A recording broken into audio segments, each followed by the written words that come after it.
Scrolling through the comments from yesterday's UploadVR showcase, which featured 55 VR games and some pretty savage comments, made me think this show was an absolute disaster. That is one big pile of shit. But I wanted to put my take on it since it's easy to get swept up in the negativity, and there's definitely some good stuff here. Showcases like this can feature overly long trailers, they can unfortunately be low budget and lacking any info that really matters. So with that in mind, I went through and picked the best games from the 55 shown and came back with 15 VR games that I'm personally interested in and I wanted to talk about today. First up, we have Elsewhere Electric, and it's coming to Meta, Quest and PCVR on July 23rd. Now, some of you may be pretty new to VR, but back in the day, one of my favourite VR games to play with the family was Keep Talking and Nobody Explodes. One player is in VR defusing explosives, and the other player, who is not in VR, helps you complete the puzzles using information not available to the person inside the headset. And Elsewhere Electric is exactly that, but this time the person not in VR is using a mobile phone app, and these sort of puzzle games are really fun, especially if the person in VR is feeling the pressure and messes up describing what they are seeing to the player on the outside, or in Elsewhere Electric's case, sitting in the work van waiting for them to complete the mission. Walkabout Mini Golf is one of the most popular VR games with tons of DLC already available, but the developers are now bringing something new called a Passport series, bringing their take on real-world locations such as Venice to play mini golf in, and Venice is free right now for you to try. And if you've never played Walkabout Mini Golf before, just check out some of the comments in this video, because I guarantee there are people who watch this video who absolutely love this game. Virtual Skate is a game I've had my eye on for some time, and it's coming August 21st to Meta Quest 3, Meta Quest 3S and PCVR. The developers have said players will have full control of their feet directly with their hands, similar to Skate VR, and it will feature an intuitive physics system. I actually really like the look of this one, and as an ex-skater, I especially like what they've shown here, where you can film tricks of other players as shown in this trailer, which is something me and my friends actually used to do. Next up, we have Chess Club, which I believe launched on Quest 2 at some point last year, and it's coming to PSVR2 on the 18th of July. And going by the MetaQuest store listing info, there is 4 environments to play in VR, including mixed reality mode for Quest. You can challenge your friends, face off against AI, and compete against other chess enthusiasts around the world. On Quest, you can use hand tracking alongside controllers, so hopefully that will also be available on the PSVR2 version when it launches. Memorium from Patient 8 Games finally got a release date of October 9th for the MetaQuest platform, and it's also coming to PCVR at a later date and then hopefully to PSVR2. I went hands-on with it in a very early state, and it played extremely well and delivered that Dead Space vibe I know a lot of us want to experience in VR. Memorium has been built from the ground up by the same team behind the Half-Life Alyx Return to Rapture mod. The story of Memorium begins at the end of a dying Earth. Humanity sends a colony spaceship, the UCT Century Dawn, on a mission to find a new home. You fast forward 200 years and you're suddenly awoken from hypersleep to discover something has gone terribly wrong, and there is an infection known as I-Core which is spreading throughout the ship. The I-Core infection, as you can see from this trailer, causes some Dead Space-like creatures to emerge. You can expect a 10-hour long campaign with multiple endings, and I have no doubt this game will actually deliver.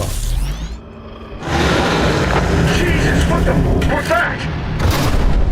What's going on? Come in!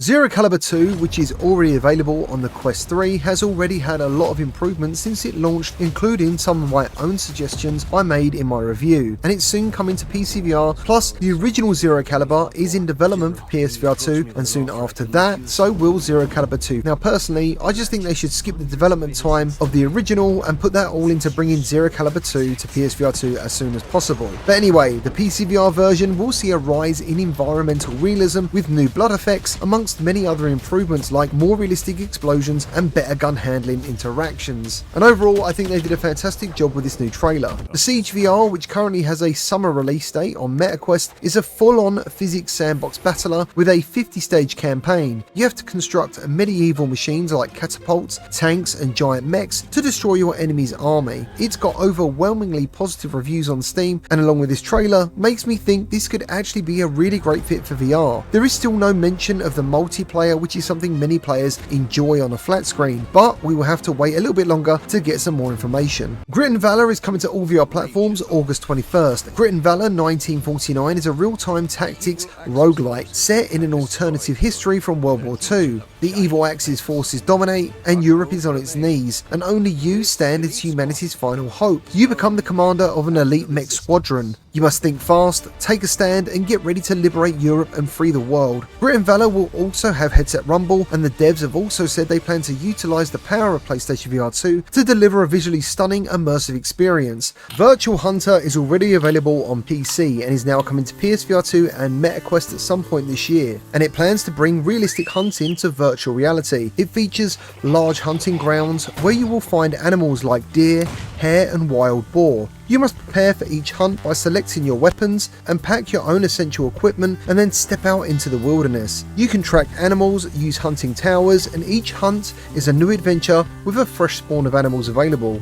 Dreams Reach made an appearance during the show too, which I'm hoping a lot of you have now heard of, since I believe it's going to be one of the biggest VR releases this year. Reach sees players embody a reluctant hero thrown into a perilous journey to uncover the secrets of an underground civilization, featuring true-to-life full-body awareness and presence, deeply tactile interactions powered by advanced physics and intuitive gesture-driven traversal. Basically, Reach is aiming to set a new standard in VR immersion. Players must fight past mythical threats, master versatile tools, and forge a path through a dynamic world where every action directly impacts the adventure. Dreams of Another showed some new VR gameplay during the showcase, which is always welcome, and will feature a unique first-person mode only available for VR. Dreams of Another is all about destruction for creativity, and unlike traditional FPS games where shooting destroys objects, in Dreams of Another, shooting materializes and creates from an otherwise abstract and fragmented world. The game's standout feature is its use of cloud point rendering, where space is visualized as a collection of floating particles. Contractors Showdown made an appearance and featured the new gunsmith system from its next big update, allowing players to mix and match components and attachments to craft unique weapons. Plus,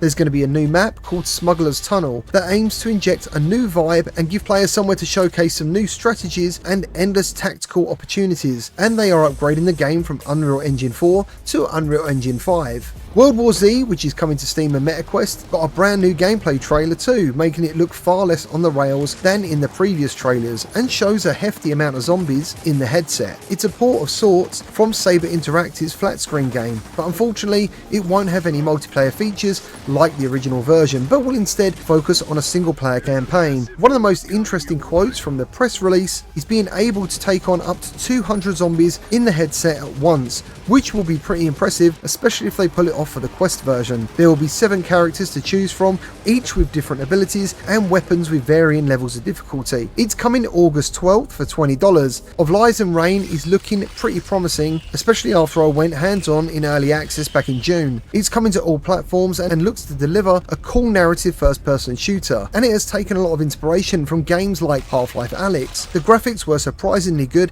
and the weapons felt really good too, but it's the physics of everything that made it a much cooler experience than I expected. And the developers recently shared the PSVR2 version will have a 90Hz native refresh rate and a 120Hz native refresh rate on the PS5 Pro.